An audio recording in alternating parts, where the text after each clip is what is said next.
que Deus mandaria Moisés levantar uma serpente de bronze e não um cordeiro?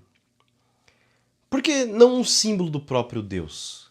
Que mistério é esse que existe por detrás daquela figura erguida em pleno deserto? Bom, hoje meu desejo é te levar para dentro dessa história, mas não só com os olhos de quem lê, mas principalmente com os olhos de quem crê. Porque esse momento no deserto é um retrato do evangelho que muitos ainda não enxergaram. Mas, antes disso, já curta, comenta, compartilha, já se inscreve no canal se você ainda não é inscrito e bora pro vídeo. Bom, abra comigo sua Bíblia no livro de Números, capítulo de número 21 e o versículo de número 4, e ouça com atenção. Então o Senhor enviou serpentes abrasadoras contra o povo. Elas os mordiam e muitos morreram. O povo veio a Moisés e disse: pecamos contra o Senhor e contra você. Rogue ao Senhor para que tire as serpentes de nós.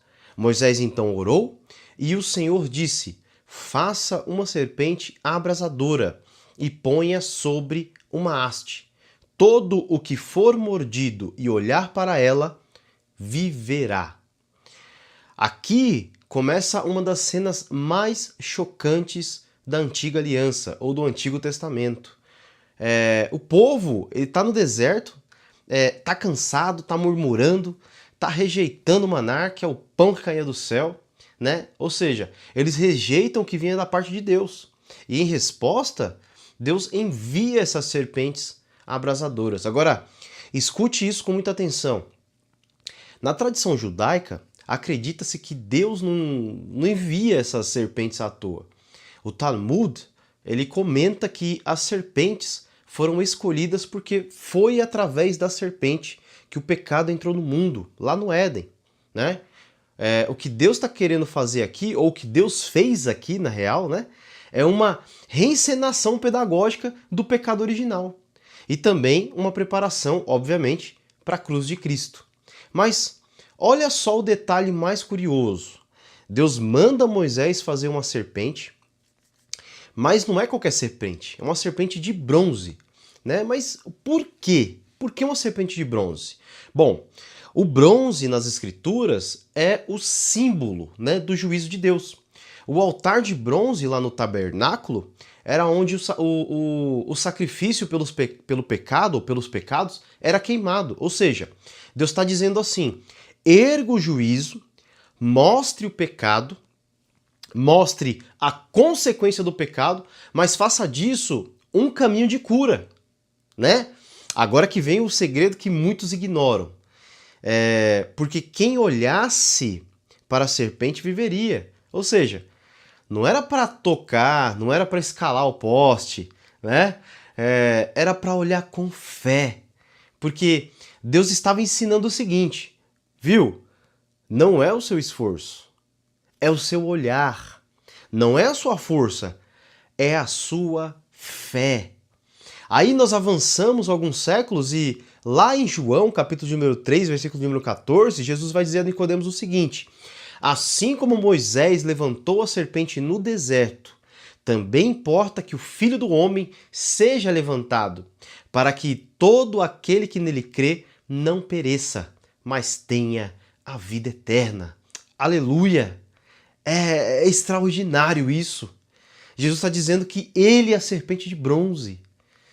Mas como pode o santo, o puro, se comparar a uma serpente que é um simbolismo, um símbolo do mal? Aqui que está o mistério da justificação. Na cruz, Cristo foi feito pecado por nós. Aleluia! Ele se tornou aquilo que nos matou, para que, ao olhar para ele, nós fôssemos curados. Aleluia! E Paulo explica isso, né? Na sua segunda epístola aos Coríntios, capítulo de número 5, versículo de número 21, ele vai dizer: aquele que não conheceu o pecado, Deus o fez pecado por nós, para que nele fôssemos feitos justiça de Deus. Essa é a doutrina da justificação, meu querido. Não é Deus fingindo que você não pecou, é Deus declarando você justo.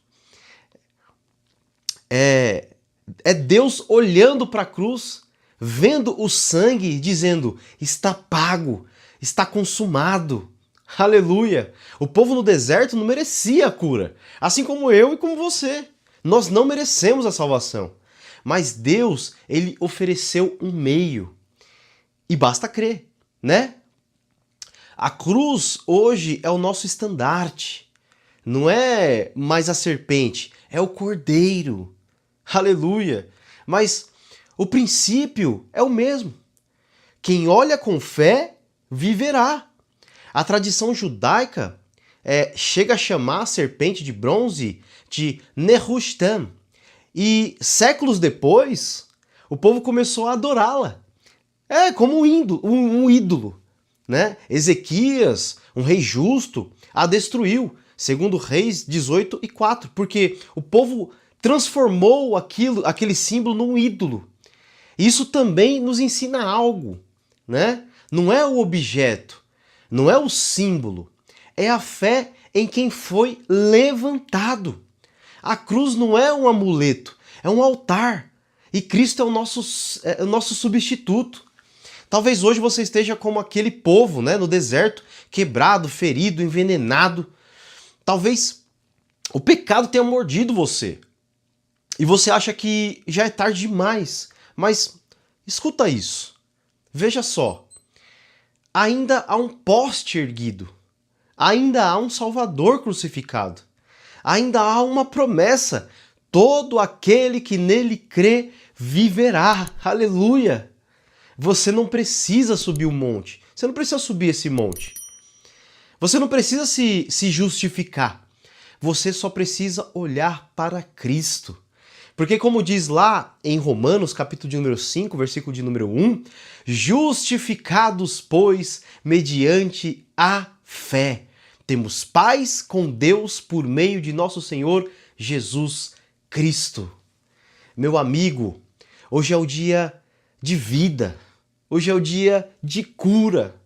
É o dia de olhar para a cruz de Cristo e ser justificado. Olhe, creia e viva. Que Deus em Cristo vos abençoe a todos.